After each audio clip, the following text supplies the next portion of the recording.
Hello students, আমরা second chapter নিয়ে আলোচনা করছিলাম তোমাদের লাইফ সায়েন্সে, এবং সেই সেকেন্ড চ্যাপ্টারের আলোচনার মধ্যে আমরা একদম প্রায় শেষ প্রান্তে চলে এসেছি, যেখানে আমরা আগের দিন অঙ্গজ জনন এবং অযৌন জনন, এটা প্ল্যান্টের কোটাটা জেনেছি, তাই তো? আজকে আমরা যৌন জননটাকে আরেকটু ডিটেলসে স্টাডি করবো, বা সপুষ্পক উদ্ভিদের ক্ষেত্রে যে যৌন জননের পদ্ধতিগুলো, সেই যৌন জননের পদ্ধতিগুলোকে আরো ডিটেলসে স্টাডি করার চেষ্টা করব। দেখো, প্রথমেই বলছি যে সপুষ্পক উদ্ভিদের যে মূল যৌনজননকারী অংশটা, সেই অংশটাকে আমরা বলে থাকি ফুল। তাই জন্য আমরা আগে দেখার চেষ্টা করবো একটা আদর্শ ফুলের ঠিক গঠন কিভাবে হয় বা কেমন হয়। দেখো, একটা আদর্শ ফুল বলতে আমরা জবা ফুলের স্ট্রাকচারটাকে প্রায়শই নিয়ে থাকি। তোমরা ক্লাস 7-এও এই একই জবা ফুলের স্ট্রাকচারটাকে পড়েছো। আমি এখানেও তোমাদেরকে এই জবা ফুলটাকেই বোঝানোর চেষ্টা করছি। কেমন? দেখো, আমি বোর্ডে অলরেডি একটা জবা ফুল আঁকিয়ে রেখেছি। আচ্ছা, তার আগে বলে দিই ফুল কাকে বলে। ফুল মনে রাখবে, উদ্ভিদের যৌন জননে সাহায্যকারী যেটা পরিবর্তিত বিটক অংশ, সেই পরিবর্তিত বিটক অংশটাকে কিন্তু অ্যাকচুয়ালি ফুল বলা হয়। কেমন? আচ্ছা, একটা আদর্শ ফুলের ক্ষেত্রে বা সম্পূর্ণ ফুল, আমরা জানি ফুল অনেক ধরনের হয়। যেমন প্রধানত ফুলের 4টা স্তবক থাকে, তাই তো? একটাকে জানি আমরা বৃতি, একটা দলমণ্ডল, একটা পুংকেশর চক্র বা পুংস্তবক, আর একটা গর্ভকেশর চক্র বা স্ত্রীস্তবক। তো এই 4টা স্তবকই যে সমস্ত ফুলের মধ্যে উপস্থিত থাকবে সেগুলোকে আমরা বলে থাকি সম্পূর্ণ ফুল। আর যে সমস্ত ফুলে এদের মধ্যে এক বা একাধিক স্তবক থাকবে না, তাদেরকে আমরা বলে থাকবো কি না অসম্পূর্ণ ফুল। কেমন? আচ্ছা, তাহলে দেখো, এখানে আমরা একটা সম্পূর্ণ ফুল নিয়ে আলোচনা করছি। তো এই সম্পূর্ণ ফুল হিসাবে আমি যেটা এখানে একটা ফুলকে ড্র করেছি, সেটা একটা জবা ফুল, তাই তো? একটা জবা ফুলে দেখো, এখানে দেখতে পাচ্ছি আমরা ঘন্টার আকৃতির মতো একটা বিশেষ স্ট্রাকচার, যে স্ট্রাকচারটাকে আমরা বলে থাকছি কি না বৃতি। বৃতির যে এক একটা অংশ, সেই অংশগুলোকে আমরা বলে থাকছি কি বৃত্তাংশ। আর এদিক থেকে বৃতির নিচে আরেকটা সাপোর্টিভ অংশ লক্ষ্য করা যায়, যেটাকে আমরা উপবৃত্তি বলে থাকি। তুমি যদি এই স্ট্রাকচারটাকে উল্টে দাও, তাহলে তুমি দেখবে একটা উল্টানো ঘন্টার মতো আকৃতি বিশিষ্ট একটা বিশেষ সংগঠন চোখে পড়বে। কেমন? এই বৃতি কি করবে? বৃতি অ্যাকচুয়ালি যখন ফুলের বাকি স্তবকগুলো কুড়িয়ে অবস্থায় থাকবে, সেই কুড়িয়ে অবস্থায় সম্পূর্ণ স্তবকগুলোকে ঢেকে রাখার ক্ষেত্রে সাহায্য করবে। আচ্ছা, নেক্সট দেখো, এই যে এটাকে আমরা এঁকেছি, এটা দলমণ্ডল। দলমণ্ডল কাকে বলে? দলমণ্ডল দেখতে পাচ্ছি যে পাপড়িগুলো, যেগুলো সেই পাপড়িগুলোই মূলত ফুলের দলমণ্ডলটা গঠন করে। এবং দলমণ্ডলের এক একটা অংশকে বলা হচ্ছে দলাংশ। এক একটা অংশকে কি বলা হয়? দলাংশ বলা হয়। কেমন? তো এই যে জবা ফুলের ক্ষেত্রে এই যে পাপড়িগুলো বা দলগুলো, এরা সমস্ত কিছু মুক্ত দল থাকে। তুমি একটা একটা করে পাপড়িকে আলাদা করতে পারবে, ওই জন্য এদেরকে বলা হয় মূলত মুক্ত দল। আবার কারো কারো ক্ষেত্রে দলাংশগুলো একসাথে থাকে, তখন সেটাকে আমরা বলে থাকবো যুক্ত দল। কেমন? তো এটা একটা মুক্ত দল। ঠিক আছে? আচ্ছা, নেক্সট দেখো, এই যে মাঝখান থেকে একটা স্ট্রাকচার। আচ্ছা, আগে বলিনি, এই যে দেখো, এই যে বৃত্তি বা দলমণ্ডল, এই স্ট্রাকচারটা কিন্তু ফুলের সাহায্যকারী স্তবক বা এটাকে আনুষঙ্গিক স্তবক বলা হয়। আর আমরা যেটা নিয়ে এখন আলোচনা করবো, সেটা মেন স্তবকটা। মেন স্তবক বলতে গেলে ফুলের দুটো স্তবক, একটাকে বলা হচ্ছে পুংস্তবক বা পুংকেশর চক্র, এবং আরেকটাকে বলা হচ্ছে স্ত্রীস্তবক বা গর্ভকেশর চক্র। কেমন? আচ্ছা, পুংস্তবক কোনটা? এই যে দেখো, এই যে গোটা স্ট্রাকচারটা যে সোজাসুজি চলে গেছে, একদম এইখানে যে স্ট্রাকচারটা আমরা দেখতে পাচ্ছি, এটাকে আমরা বলে থাকবো কি পুংস্তবক। তোমরা যদি জবা ফুল নিয়ে লক্ষ্য করো, তাহলে দেখবে ওই গোটা এইভাবে একটা দানটির মতো অংশ থাকে, তার সাইড বাই সাইড এরকম খুব সূক্ষ্ম সূক্ষ্ম অংশগুলো লক্ষণীয় হয়, এবং যে অংশগুলোকে আমরা বলে থাকবো কি না পুংস্তবক। এবং সেই পুংস্তবককে যদি আমরা আপোষ কাজ নিয়ে যদি ভালো করে ভিউ করি, তাহলে দেখতে পাবো সেখানে এরকম একটা বৃক্ষ আকৃতি বা পাঁচের মতো, বাংলার পাঁচের মতো আকৃতি বিশিষ্ট একটা সংগঠন লক্ষ্য করা যায়, যেটাকে আমরা পরাগধানী বলি। এবং এই পরাগধানীর মধ্যে আলটিমেটলি কিসের সৃষ্টি হয়? পরাগরেণুর সৃষ্টি হয়। পরাগরেণুর সৃষ্টি হয়।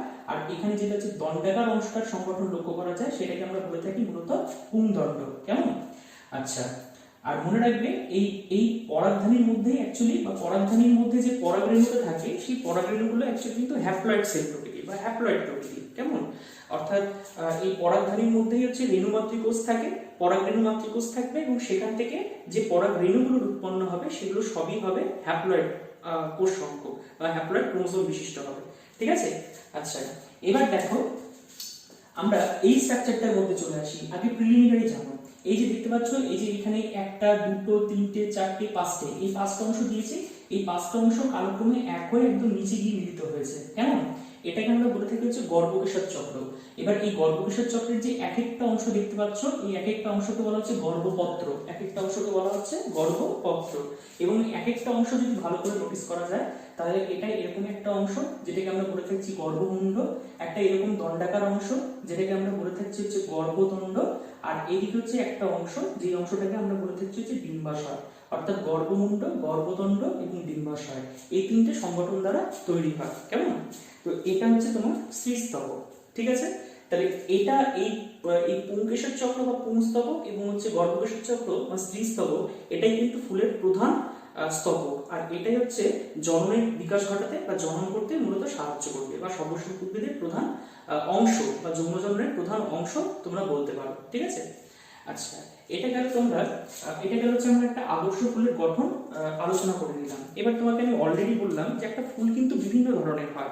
যেমন হচ্ছে আমরা সম্পূর্ণ ফুলের কথায় যদি আসি, যার মধ্যে 4টা স্তবকই থাকে। যেমন তুমি ধরো জবা, ধুতুরা, এদেরকে হচ্ছে আমরা বলে থাকবো মূলত তোমার সম্পূর্ণ ফুল। আবার ধরো ফুল হয় অসম্পূর্ণ ফুল, যে সমস্ত ফুলে এক বা একাধিক স্তবক ধরো থাকবে না। যেমন হচ্ছে আমরা বলতে পারি রজনীগন্ধা, যার ক্ষেত্রে বৃতি আর দলমণ্ডলটা একই একটা স্ট্রাকচার করে থাকে। ঠিক আছে, যাদেরকে আমরা পুষ্পপুট বা পেরিয়ান্থ নামকরণ করে থাকি, তো সেরকম স্ট্রাকচার লক্ষ্য করা যায়। এটা হচ্ছে যেমন সেটাকে তখন আমরা বলবো অসম্পূর্ণ ফুল। আবার ধরো এই যে ফুলের মধ্যে এই পুংস্তবক বা স্ত্রীস্তবকের মধ্যে কোনটা উপস্থিত রয়েছে তার উপরে ভিত্তি করে আবার ফুলকে ভাগ করা যায়। যেমন ধরো যে সমস্ত ফুলে পুংকেশর চক্র বা গর্ভকেশর চক্র তাদের মধ্যে একটাই মাত্র স্তবক উপস্থিত থাকবে, যে দুটোর মধ্যে যে কোনো একটা, তখন সেটাকে আমরা বলবো হচ্ছে একলিঙ্গ ফুল বা ইউনিসেক্সুয়াল ফ্লাওয়ার। আবার যে সমস্ত ফুলের মধ্যে ধরো এই পুংস্তবক এবং স্ত্রীস্তবকের মধ্যে দুটোই উপস্থিত থাকবে তাদেরকে আমরা বলে থাকবো হচ্ছে বাইসেক্সুয়াল ফ্লাওয়ার। ইউনিসেক্সুয়াল ফ্লাওয়ারের ক্ষেত্রে কি হচ্ছে, যদি ধরো তোমার শুধুমাত্র পুংকেশর চক্রটা উপস্থিত থাকবে তখন সেটাকে আমরা বলবো হচ্ছে পুরুষ ফুল, আর যদি শুধুমাত্র গর্ভকেশর চক্রটা উপস্থিত থাকে তখন সেটাকে আমরা বলে থাকবো হচ্ছে স্ত্রী ফুল। ঠিক আছে, যেমন লাউ, কুমড়ো এগুলো মূলত ইউনিসেক্সুয়াল ফ্লাওয়ারের মধ্যে পড়ে। আর বাইসেক্সুয়াল ফ্লাওয়ারের মধ্যে ধুতুরা, জবা, তারপরে দিক থেকে তোমার ধরো যেটা বললাম রজনীগন্ধা বলছি, তোমার অপরাজিতা, এরা হচ্ছে সাধারণত এই তোমার উভলিঙ্গ ফুলের মধ্যে পড়ে থাকবে। আরেকটা আসে যেটা গন্ধা ফুল, যেমন সূর্যমুখী ফুলের ক্ষেত্রে যদি আমরা দেখি তাহলে কিন্তু তার পুংকেশর এবং গর্ভকেশর কোনোটাই উপস্থিত থাকে না, তখন সেটাকে আমরা গন্ধা ফুল বা নিউট্রাল ফ্লাওয়ার বলে থাকবো। ঠিক আছে, আচ্ছা এটাই গেল হচ্ছে তোমার ধরো ফুলের পুংস্তবক এবং স্ত্রীস্তবকের উপরে ভিত্তি করে কিছু কিছু প্রকার হয়। এছাড়া ধরো কোনো ফুলের মধ্যে দেখা যায় শুধুমাত্র পুরুষ ফুল বা হয়তো হচ্ছে শুধুমাত্র স্ত্রী ফুল উপস্থিত থাকছে। ঠিক আছে, যেমন সেগুলো হচ্ছে আমরা বলে থাকবো হচ্ছে ধরো সহবাসী, মানে তার উপরে ভিত্তি করে সহবাসী, ভিন্নবাসী, আবার এদিক থেকে হচ্ছে তোমার মানে মিশ্রবাসী উদ্ভিদ বলে থাকি। সহবাসী উদ্ভিদ অর্থাৎ যে সমস্ত উদ্ভিদের মধ্যে পুরুষ ফুল আর স্ত্রী ফুলটা একই সাথে থাকবে তাদেরকে আমরা বলে থাকবো হচ্ছে সহবাসী উদ্ভিদ। যে সমস্ত উদ্ভিদের মধ্যে পুরুষ ফুল এবং স্ত্রী ফুল দুটো ভিন্ন গাছে থাকবে, অর্থাৎ আলাদা গাছে, একটা গাছের মধ্যে আইদার পুরুষ ফুল আরেকটা গাছের মধ্যে আরেকটা আইদার স্ত্রী ফুল থাকবে, তখন সেটাকে আমরা বলে থাকবো হচ্ছে ভিন্নবাসী ফুল। আর মিশ্রবাসী একটাই উদ্ভিদ, তার মধ্যে হচ্ছে তোমার সহবাসী রয়েছে, তার মধ্যে তোমার ভিন্নবাসী রয়েছে, তখন সেটাকে আমরা বলে থাকবো হচ্ছে মিশ্রবাসী উদ্ভিদ। এরকম কতগুলো প্রকারভেদ এরকম ফুলের উপরে ভিত্তি করে উদ্ভিদের অনেক ধরনের প্রকারভেদ করা যায়, এবং আরো অনেক ধরনের ফুলও রয়েছে। তো আমি ডিটেলসে যাচ্ছি না, কারণ তোমাদের এইভাবে সেভাবে ডিটেলসে ফুলের স্ট্রাকচারগুলো তোমাদের নেই। ঠিক আছে, আচ্ছা নেক্সট দেখো, তাহলে দেখো এই যে আমরা এখানে অলরেডি আলোচনা করে ফেললাম একলিঙ্গ ফুল, উভলিঙ্গ ফুল, গন্ধা ফুল, এই জিনিসগুলো আমরা আলোচনা করে ফেলেছি। ঠিক আছে, এবারে আমরা যে জায়গাটার মধ্যে ফোকাসিং করব সেটা হচ্ছে এই যে স্বপরাগযোগ, ইতর পরাগযোগ আর তার বাহক। আগে বলে নিই, এই স্বপরাগযোগ আর ইতর পরাগযোগ বলার আগে তোমাকে জানতে হবে সেই পরাগযোগ ব্যাপারটা কি। পরাগযোগ হলো ধরো যে পদ্ধতিতে ফুলের পরাগধানী থেকে পরাগরেণু, কি বললাম, ফুলের পরাগধানী থেকে পরাগরেণু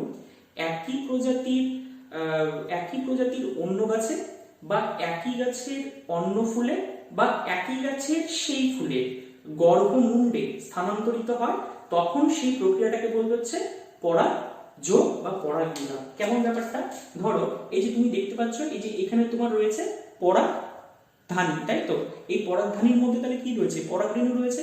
তাহলে দেখা গেল এখানে একটা গাছ রয়েছে, আবার এখানে আরেকটা গাছ রয়েছে, এবং এদের দুজনের প্রজাতি অলমোস্ট ধরো সেম। তাহলে আমার কি হতে পারে যে এখান থেকে হচ্ছে ফুলের মধ্যে বা এই ফুলের পরাগধানী থেকে পরাগরেণু এই ফুলের অন্য বা এই গাছের অন্য কোনো একটা ফুলের মধ্যে আসতে পারে, বা এই গাছেরই সেই ফুলের মধ্যেও আসতে পারে, আবার দেখা যাচ্ছে যে এই গাছেরই অন্য একটা ফুলের মধ্যে আসতে পারে। কথাটা বুঝতে পারছো? তাহলে একই গাছের ফুলের মধ্যে যদি হচ্ছে একই গাছের একটা ফুল বা একই গাছের দুটো ভিন্ন ফুলের মধ্যে যদি পরাগযোগ ঘটে, তখন সেটাকে আমরা বলে থাকবো হচ্ছে স্বপরাগযোগ। আর যদি ধরো দুটো ভিন্ন গাছের মধ্যে যদি পরাগযোগটা ঘটে থাকে, তখন সেটাকে আমরা বলে থাকবো হচ্ছে ইতর পরাগযোগ। স্বপরাগযোগ একই গাছের ক্ষেত্রে, আর ইতর পরাগযোগ হচ্ছে দুটো ভিন্ন গাছের ক্ষেত্রে। ঠিক আছে? স্বপরাগযোগের ক্ষেত্রে মনে রাখবে, যেহেতু একই গাছের দুটো ভিন্ন ফুলের মধ্যে হয়ে যাচ্ছে বা একই গাছের এক একটা ফুলের মধ্যে হয়ে যাচ্ছে, তাই জন্য সাধারণত বা গাছের বা প্রজাতির যে বিশুদ্ধতা, সেই বিশুদ্ধতা বজায় থাকছে এবং সাধারণত অন্য কোনো নতুন বৈশিষ্ট্য মিল খাচ্ছে না বা নতুন কোনো বৈশিষ্ট্য সেক্ষেত্রে মানে আসছে না। ফলে হচ্ছে আমরা বিশুদ্ধ প্রজাতি বা বিশুদ্ধ উদ্ভিদকে কিন্তু আমরা আলটিমেটলি পাচ্ছি। আর ইতর পরাগযোগের ক্ষেত্রে যদি হয়, তাহলে ইতর পরাগযোগের ক্ষেত্রে প্রজাতির কিন্তু বিশুদ্ধতা অনেকাংশে লঙ্ঘিত হয়, তবে নতুন কিছু উন্নত বৈশিষ্ট্যযুক্ত উদ্ভিদেরও কিন্তু সৃষ্টি করার ক্ষেত্রে ইতর পরাগযোগ প্রক্রিয়াটা ভীষণভাবে গুরুত্বপূর্ণ। কেমন? তো দেখবে এরকম হচ্ছে স্বপরাগযোগ ইতর পরাগযোগের বিভিন্ন সুবিধা অসুবিধা রয়েছে। স্বপরাগযোগের ক্ষেত্রে আবার আরেকটা জিনিস খুব গুরুত্বপূর্ণ, যেটা তোমার ধরো পরাগ রেণুর যে অপচয়, সেই অপচয়টা প্রায় হয় না বললেই চলে। আর ইতর পরাগযোগ ব্যাপারটাতে কি হয়, যেহেতু একটা গাছ থেকে অন্য গাছের দিকে ট্রান্সফার হচ্ছে, তাই জন্য অনেকাংশে লক্ষ্য করা যায় যে পরাগ রেণুর কিন্তু কিছু অংশে অপচয় লক্ষ্য করা যায়। ঠিক আছে? তাহলে এরকম হচ্ছে স্বপরাগযোগ আর ইতর পরাগযোগ। আচ্ছা, এবার দেখো স্বপরাগযোগ আর ইতর পরাগযোগের ক্ষেত্রে কয়েকটা কথা, যেমন হচ্ছে এখানে দেখো আমি দুটো লিখেছি, একটা অটোগ্যামি আর একটাকে বলা হচ্ছে গেইটেনোগ্যামি। অটোগ্যামি ব্যাপারটা কি? অটোগ্যামি ব্যাপারটা মনে রাখবে, ধরো স্বপরাগযোগ যদি একই গাছের একটা ফুলের মধ্যে হয়, মানে একই গাছের একটা ফুলের পরাগধানী থেকে পরাগ রেণু সেই গাছেরই সেই ফুলের গর্ভমুণ্ডে এসে পতিত হলো, তখন সেটাকে আমরা বলে থাকবো হচ্ছে অটোগ্যামি। কেমন? আর গেইটেনোগ্যামি হচ্ছে ধরো সেই গাছেরই একটা ফুল থেকে সেই গাছেরই অন্য কোনো ফুলের গর্ভমুণ্ডে পরাগরেণুটা পতিত হলো, তখন সেটাকে আমরা বলে থাকবো হচ্ছে গেইটেনোগ্যামি। আবারও বলছি, দেখো এটা হচ্ছে মনে করো একটাই গাছ, এই একটা গাছের এটাই একটা ফ্লাওয়ার, এটাই একটা ফ্লাওয়ার, এটা আরেকটা ফ্লাওয়ার, এই একটা ফ্লাওয়ার থেকে আরেকটা ফ্লাওয়ারের মধ্যেই যদি পড়ে, তখন সেটাকে আমরা বলে থাকবো হচ্ছে অটোগ্যামি। আর এই একটা ফ্লাওয়ার থেকে অন্য একটা ফ্লাওয়ারের মধ্যে যদি ট্রান্সমিটেড হয় পরাগরেণুটা, তখন সেটাকে আমরা বলে থাকবো হচ্ছে গেইটেনোগ্যামি। ঠিক আছে? আচ্ছা, তাহলে এটা গেল হচ্ছে আমাদের অটোগ্যামি আর এই গেইটেনোগ্যামি ব্যাপারটা। আচ্ছা, এবার মোস্ট ইম্পর্টেন্ট জিনিস হচ্ছে ইতর পরাগযোগের ক্ষেত্রে। দেখো আমি যেহেতু বললাম যে পরাগরেণুগুলো একটা গাছ থেকে আরেকটা গাছের দিকে ট্রান্সমিটেড হচ্ছে, ফলে স্বাভাবিকভাবে কি হয়, স্বাভাবিকভাবে এই ইতর পরাগযোগ ঘটানোর জন্য কিন্তু আমাদের বেশ কিছু বাহকের প্রয়োজন হয়। বাহক বলতে কারা? বাহক হচ্ছে যারা এই পরাগরেণুটাকে একটা গাছ থেকে অন্য গাছে নিয়ে যাওয়ার ক্ষেত্রে সহায়তা করবে, সেটাকে আমরা সাধারণ অর্থে বাহক বা ক্যারিয়ার কিন্তু বলে থাকি। ঠিক আছে? এবার বাহক অনেক ধরনের হয়, যেমন দেখো প্রথমে আমি লিখেছি যেটা এন্টামোফিলি। এন্টামোফিলি ফুল বলতে কি, যাদের বাহকটা হচ্ছে বিভিন্ন কীট পতঙ্গ। সাধারণত কি হয়, বিভিন্ন উজ্জ্বল বর্ণ বিশিষ্ট যে সমস্ত ফুলগুলো হয়, সেই ফুলগুলো দ্বারা আর কি কোনো কীট পতঙ্গ আকৃষ্ট হয়, তো তখন তারা কি করবে, সেই টানে সেদিকে ছুটে যাবে এবং সাধারণত পরাগযোগ ঘটাবে। ঠিক আছে? এরকম একটা উৎকৃষ্ট উদাহরণ হচ্ছে ধরো আম। আবার নেক্সট হচ্ছে সাইকোফিলি। সাইকোফিলি হচ্ছে যে সমস্ত উদ্ভিদের পরাগমিলন ঘটানোর জন্য বাহকের ভূমিকাটা পালন করে যখন প্রজাপতি। যেমন প্রজাপতি লাল বর্ণকে ভীষণ অ্যাট্রাক্ট করে, বা লাল বর্ণ প্রজাপতিকে ভীষণ অ্যাট্রাক্ট করে, ওই জন্য কি হয়, ওরা বিভিন্ন যে লাল ফুল সেই দিকে কিন্তু ধাবিত হয়। কেমন? নেক্সট ধরো অ্যানিমোফিলি ফুল। অ্যানিমোফিলি বা অ্যানিমোফিলাস বলা হচ্ছে যারা বায়ুপরাগী ফুল। বায়ুপরাগী ফুলগুলো কি হয়, ধরো যাদের রেণুগুলো বায়ুর মাধ্যমে বাহিত হতে পারবে। কেন বায়ুর মাধ্যমে বাহিত হতে পারবে? নিশ্চয়ই তারা যথেষ্ট পরিমাণে হালকা হয়। এবার হালকা হওয়ার জন্য তারা বায়ুতে ভেসে বেড়াতে পারবে। এবার বায়ুতে ভেসে বেড়ানোর জন্য তারা আলটিমেটলি তাদের থেকে পরাগরেণুগুলো অন্যত্র শিফট হতে পারে। কেমন? তখন সেগুলোকে বলা হবে আমাদের অ্যানিমোফিলি ফুল। তার মধ্যে পড়ছে যেমন ধরো ধান, গম ইত্যাদি ফুল। আবার ধরো নেক্সট আসছে হাইড্রোফিলাস ফুল। হাইড্রোফিলাস ফ্লাওয়ার তাদেরকে বলা হবে যাদের হচ্ছে বাহকের ভূমিকাটা পালন করবে জল, তাদেরকে হাইড্রোফিলাস ফ্লাওয়ার বলা হয়। এবং সেই হাইড্রোফিলাস ফ্লাওয়ারের মধ্যে উদাহরণ হচ্ছে তোমার ধরো পাতা শ্যাওলা উদ্ভিদে এটা লক্ষ্য করা যায়। নেক্সট হলো অর্নিথোফিলি ফুল। অর্নিথোফিলি কাদেরকে বলা হচ্ছে? অর্নিথ কথাটার অর্থ হচ্ছে মনে রাখবে রিলেটেড টু বার্ড, অর্থাৎ যাদের হচ্ছে পাখির মাধ্যমে পরাগরেণুটা অন্যত্র বাহিত হবে, তাদেরকে আমরা বলে থাকবো হচ্ছে অর্নিথোফিলি ফুল। তো সেই ক্ষেত্রে উদাহরণ হচ্ছে যেমন ধরো পলাশ, আবার এদিক থেকে শিমুল, এরা। আবার ধরো ম্যালাকোফিলি ফুল, শামুকের মারফত, শামুক বা স্লাগ এই জাতীয় যারা প্রাণীরা রয়েছে তাদের মারফতও কিন্তু পরাগমিলন ঘটে থাকে। এর মধ্যে উদাহরণ ধরো হচ্ছে কচু, কচু গাছের ক্ষেত্রে এই উৎকৃষ্ট উদাহরণ লক্ষ্য করা যায়। এছাড়া তুমি জানো হাতির মাধ্যমেও কিন্তু পরাগযোগ ঘটতে পারে, তখন সেটাকে আমরা এন্টামোফিলি বলে থাকি। এন্টামো বলছি ওই কি যেন বলছে আমরা ঠিক এক্স্যাক্টলি ওই হাতির মাধ্যমে যেটা হয় সেটা হচ্ছে ওই এলিফোফিলি বা এরকম একটা জাতীয় কিছু বলে থাকে। তার মধ্যে যেমন রাফলেশিয়া, রাফলেশিয়া মূলত এই হাতির মাধ্যমে পরাগযোগ কিন্তু ঘটে থাকে। ঠিক আছে, তাহলে এগুলো হচ্ছে বিভিন্ন ধরনের ধরো পরাগযোগের বিভিন্ন বাহকগুলো। ঠিক আছে, তো এরপরে এই বাহকগুলো নিয়ে হচ্ছে আমরা অলরেডি তাহলে ডিসকাস করে ফেললাম। ঠিক আছে, আচ্ছা এরপরে আমরা যেটা আসবো সেটা হচ্ছে আজকের একদম যেটা গুরুত্বপূর্ণ পার্ট, সেই গুরুত্বপূর্ণ পার্টটা হচ্ছে তোমার নিষে এবং তার ফলাফল সংক্রান্ত বিষয়। নিষে বা এটাকে আমরা বলতে পারি ডাবল ফার্টিলাইজেশন। ডাবল ফার্টিলাইজেশন ব্যাপারটাই তোমাদের খুব গুরুত্বপূর্ণ এবং এটা কিন্তু পরীক্ষার মধ্যে সাধারণত তোমাদের চলে আসে।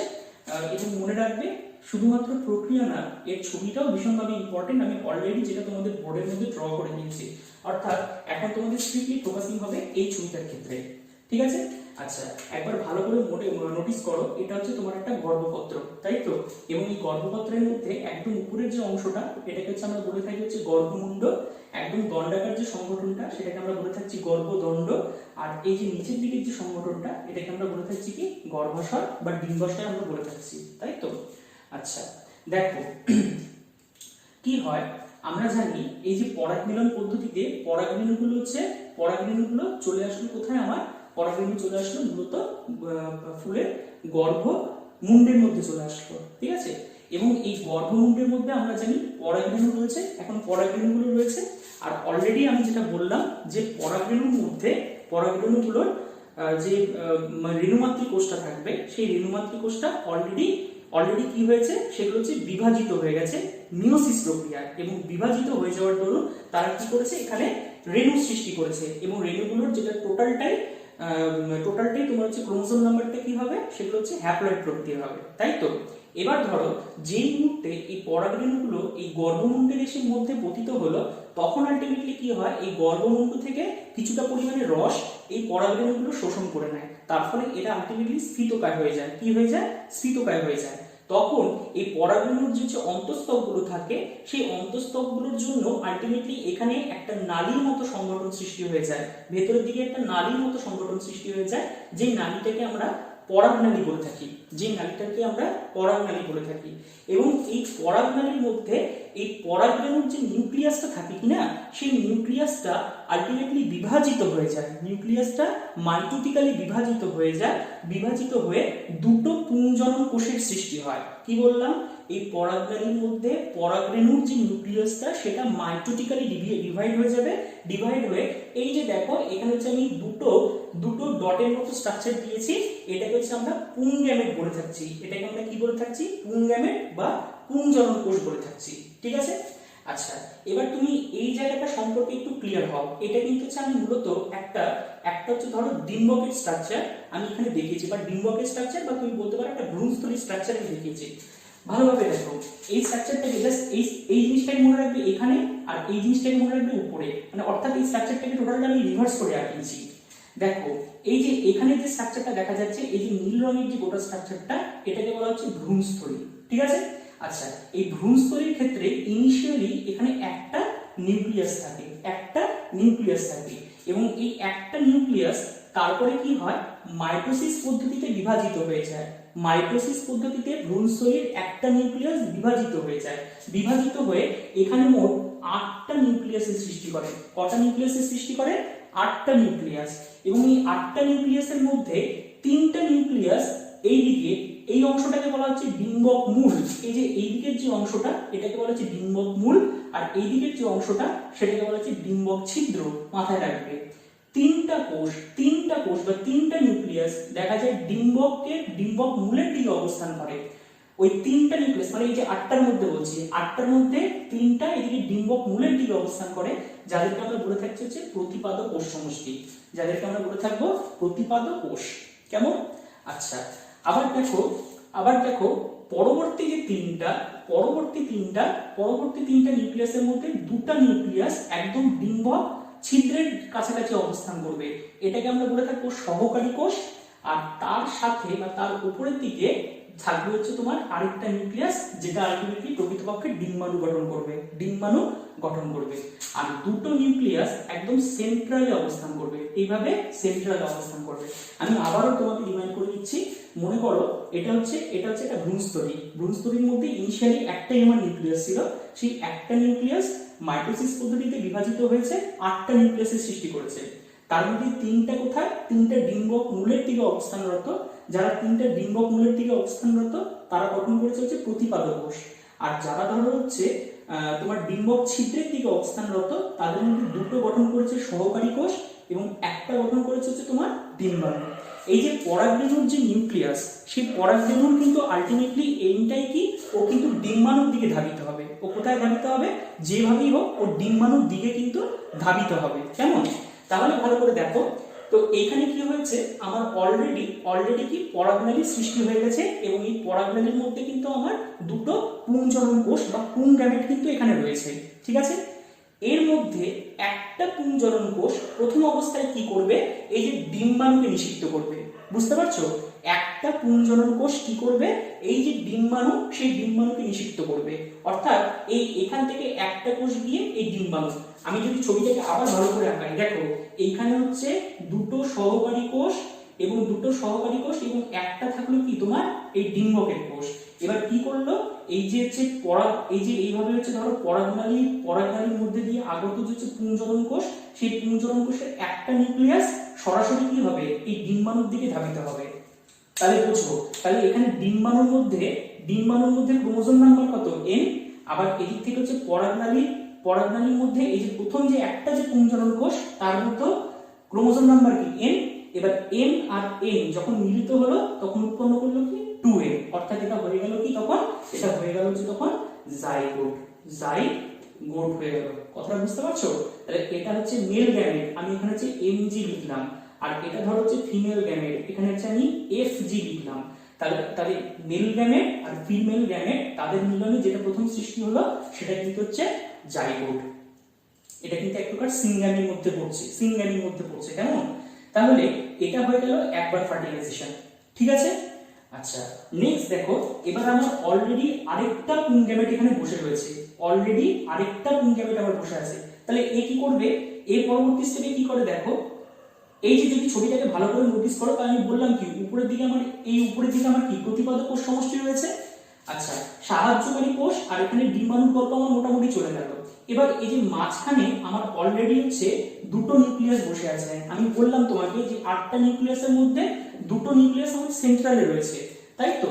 এবার একটা পুংজনন কোষ অলরেডি ফার্টিলাইজ করে দিল ডিম্বাণুকে। আরেকটা পুংজনন কোষ কি করবে? নিজের ফেট চলে নিয়ে আসবে বা নিজের ফেটটাকেও খুঁজে নেবে এই দিকে, পোলার নিউক্লিয়াসের দিকে। অর্থাৎ ও এসে এই জায়গাটার মধ্যে মিলিত হবে। ভালো করে দেখো, এই যে এখানে যে হচ্ছে এই জায়গাটার মধ্যে দুটো নিউক্লিয়াস ছিল, তাহলে দুটো নিউক্লিয়াসে অলরেডি ক্রোমোসোম নাম্বার কত ছিল? n। আবার এদিক থেকে হচ্ছে যখন আরেকটা নিউক্লিয়াস যখন এখানে এসে মিলিত হলো, তখন এখানে কি আরেকটা n সংযোজিত হলো।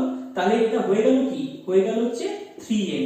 তাহলে একবার ফার্টিলাইজেশনে যেখানে জাইগোট উৎপন্ন হলো, আবার আরেকটা n যখন এখানে মিলিত হলো 3n উৎপন্ন হয়ে গেল, তখন এই 3nটা কিন্তু আলটিমেটলি তোমার গঠন করলো কি? এন্ডোস্পার্ম, বা সেটাকে আমরা বলে থাকছি শস্য। কি বলে থাকছি? শস্য বলে থাকছি। ওই জন্য তোমরা পড়েছো না, ওই যে শস্যের ক্রোমোসোম নাম্বার কত? 3n। সেই 3nটা কোথা থেকে আসছে? এই যে এইখানে, এই কারণে সেখানে 3n ব্যাপারটা আসছে। তাহলে দেখো, একবার ফার্টিলাইজেশনে জাইগোট উৎপন্ন হচ্ছে, আরেকবার সাধারণত নির্ণীত নিউক্লিয়াসটা মূলত পুংজনন কোষ দ্বারা ফার্টিলাইজড হয়ে সেখানে শস্য গঠন করছে। কি গঠন করছে? শস্য গঠন করছে। কেমন? ওই জন্য এই গোটা ফেনোমেনাটাকে বলা হচ্ছে দ্বিনিষেক। কি বলা হচ্ছে? দ্বিনিষেক বলা হচ্ছে। আর দেখো, ফার্স্ট অফ অল এখানে যেহেতু পুংজনন কোষ আর স্ত্রীজনন কোষ যেহেতু ডিম্বাণু দুটোই অংশগ্রহণ করছে, তাই জন্য এটাকে কিন্তু আমরা বলে থাকছি কি যৌনজনন বা সেক্সুয়াল মোড অফ রিপ্রোডাকশন। এটা কিন্তু আসেক্সুয়াল না, এখানে কিন্তু রেণু অংশগ্রহণ করছে না, যে অংশগ্রহণ করছে সেটা কিন্তু পুংজনন কোষ। তাই জন্য মাইন্ডলি এই গোটা ফেনোমেনাটাকে আমরা কি বলবো? ফেনোমেনাটাকে আমরা বলে থাকবো হচ্ছে তোমার যৌন জনন, এবং এই ফিনোমেনাটাতে যেহেতু দুবার নিষেক হচ্ছে তার জন্য এটাকে ডাবল ফার্টিলাইজেশন বলা হচ্ছে। অর্থাৎ ডাবল ফার্টিলাইজেশন আমি আবার এখানে লিখছি, একটা মেল গ্যামেট একটা ফিমেল গ্যামেটের মিলনে 2n উৎপন্ন হচ্ছে যেটা জাইগোট, আর অলরেডি এখানে যেটা সেন্ট্রাল নিউক্লিয়াস, যেখানে নির্মিত নিউক্লিয়াসে যেটা ছিল 2n, তার সাথে আরেকটা পুংজনন কোষের মিলনে ষষ্ঠ নিউক্লিয়াস গঠিত হচ্ছে। ঠিক আছে, ওই জন্য ওভারঅল এটা কিন্তু ষষ্ঠী ক্রোমোসোম নাম্বারটা 3n হয়। অতঃপর তারপরে যে ফিনোমেনাটা ঘটে, তাহলে এইভাবে কি নিষেক প্রক্রিয়াটা সম্পাদন হয়ে গেল। এবার তারপরে যেটা করে উপরের দিকে হচ্ছে এই যে ডেফিনিট বা এই যে তোমার প্রতিপাদক কোষ সমষ্টিগুলো ধীরে ধীরে ডিসঅ্যাপিয়ার করে যায়, ধীরে ধীরে ডিসঅ্যাপিয়ার করে যায়। ঠিক আছে, ডিসঅ্যাপিয়ার করে যায়, আর তাই জন্য আমরা স্বাভাবিক অর্থে কিন্তু আর সেটাকে দেখতে পারি না। আর এই দিক থেকে যেটা সহকারী কোষ, সেই সহকারী কোষেরও কিন্তু এইভাবে আর সেইভাবে কোনো কাজ থাকবে না। ঠিক আছে, তো এই হচ্ছে তোমার ওভারঅল সব নিষেক। আচ্ছা, এই নিষেকের ক্ষেত্রে তিনটা জিনিস খুব মাথায় রাখবে। তিনটা জিনিস বা তিন ভাবে এই যে পুংজনন কোষটা যে অ্যাকচুয়ালি ডিম্বাণুর দিকে এন্ট্রি নেবে, সেটা না তিন ভাবে ঘটে থাকতে পারে, এবং তিন ভাবে ঘটার জন্য তিন রকমের নাম তার ক্ষেত্রে প্রযোজ্য। দেখো, এই ভ্রূণস্থলীর ক্ষেত্রে আমি এই অংশটা অর্থাৎ প্রতিপাদক কোষগুলো আমার যেদিকে রয়েছে সেই অংশটাকে আমি বলেছিলাম ডিম্বক মূল। আমি কিন্তু তুমি এই ছবিটার দিকে আগে নোটিস করো, এই ছবিটাকে কিন্তু জাস্ট রিভার্স করা এই ক্ষেত্রে, অর্থাৎ এখানে যদি প্রতিপাদক কোষ সমষ্টি এটা হয়, এখানে কিন্তু প্রতিপাদক কোষ সমষ্টি এটা, তার মানে কি গোটা ইমেজটা কিন্তু রিভার্স করা, ইনভার্টেড করা। কেমন? আচ্ছা, তো ইনভার্টেড করা হলে এই দিকটাকে আমরা কি বলবো? এই দিকটাকে আমরা বলে থাকবো কিন্তু হচ্ছে ডিম্বক মূল, অর্থাৎ এখানে এই ছবিটার সাথে ডিম্বক মূল। যদি হচ্ছে দেখো এই পরাগনালীটা মূলত এই দিক দিয়ে অনুপ্রবেশ করছে, যদি সরাসরি ডিম্বক মূল দিয়ে যদি হচ্ছে তোমার হচ্ছে পুংজনন কোষটা এখানে এন্ট্রি নেয়, তখন সেটাকে আমরা বলে থাকবো চ্যালাজোগ্যামি। কেমন? আচ্ছা, যদি দেখো এই অংশটাকে আমরা কি বলবো? এদিকের অংশটাকে ডিম্বক রন্ধ্র। যদি এই পরাগনালীটার মধ্যে দিয়ে পুংজনন কোষটা যদি ডিম্বক রন্ধ্র দিয়ে এন্ট্রি নেয়, তখন সেটাকে আমরা বলে থাকবো পোরোগ্যামি। দেখো, এখানে আমি তোমাকে একটু ক্লিয়ার করে দিই জিনিসটাকে, তাহলে তুমি বুঝতে পারবে। দেখো, আবার আমি আঁকাচ্ছি। এই হচ্ছে আমার এদিকে রয়েছে হচ্ছে সহকারী নিউক্লিয়াস, এদিকে রয়েছে হচ্ছে আমার ডিম্বাণু, এদিকে রয়েছে হচ্ছে আমার তিনটা হচ্ছে প্রতিপাদক কোষ সমষ্টি, এদিকে রয়েছে হচ্ছে আমার নির্মিত নিউক্লিয়াস। ওকে, আচ্ছা দেখো, যদি হয় এই যে পরাগনালীটা ঠিক এইভাবে ডিম্বক রন্ধ্র দিয়ে যদি অনুপ্রবেশ করে, তখন সেটাকে আমরা বলে থাকবো হচ্ছে পোরোগ্যামি। যদি হচ্ছে আমার এই দিকের অংশটাকে বলা হচ্ছে ডিম্বক মূল, এই ডিম্বক মূল দিয়ে যদি অনুপ্রবেশ করে, তখন সেটাকে আমরা বলে থাকবো হচ্ছে চ্যালাজোগ্যামি। আর এই ভ্রূণস্থলীর বাইরের দিকে যেটা অংশটা থাকবে, সেটাকে আমরা বলে থাকবো হচ্ছে ডিম্বক ত্বক। সেই ডিম্বক ত্বক দিয়ে যদি হচ্ছে মূলত পরাগরেণুটার বা যেটা হচ্ছে পুংজনন কোষের যদি অনুপ্রবেশ ঘটে, তখন সেটাকে আমরা বলে থাকবো হচ্ছে মেসোগ্যামি। খুব ইম্পর্টেন্ট, চ্যালাজোগ্যামি কি, পোরোগ্যামি কি, মেসোগ্যামি। এবার যেহেতু বেশিরভাগ উদ্ভিদের ক্ষেত্রে, সপুষ্পক উদ্ভিদের ক্ষেত্রে পোরোগ্যামি সিস্টেমটা বেশি কমন, তাই জন্য আমরা যদি তোমাদেরকে ছবি দেয় যে ডাবল ফার্টিলাইজেশনের ইমেজ আঁকার জন্য, তখন কিন্তু তোমরা আলটিমেটলি এই ছবিটাকে ড্র করার চেষ্টা করবে। ঠিক আছে, এবং নিষেকের পরে ফাইনালি যে স্টেপটা হয়, তখন কি এই বাইরের দিকের ওভারঅল স্ট্রাকচারটাকে আমরা কি দিয়েছিলাম? ডিম্বাশয় নাম দিয়েছিলাম, আর ভেতর দিকের অংশটা কি ডিম্বক। তাহলে এই ডিম্বাশয়টা অতঃপর পরিণত হয়েছে হচ্ছে তোমার ফলে, আর এইখানকার থাকা যে ডিম্বকটা সেটা পরিণত হয়েছে বীজে। বোঝা গেল? এই হচ্ছে ওভারঅল ফেনোমেনা। এইভাবে তোমাদের হচ্ছে এখন এই মোটামুটি ভাবে সেকেন্ড চ্যাপ্টারটা সমাপ্তি হলো। যদি কোনো অসুবিধা তোমাদের থেকে থাকে, তাহলে কমেন্ট বক্সে হোক বা সাধারণত হচ্ছে আমাকে হোয়াটসঅ্যাপের মারফত হোক, তোমরা আমাকে জানাবে। কেমন?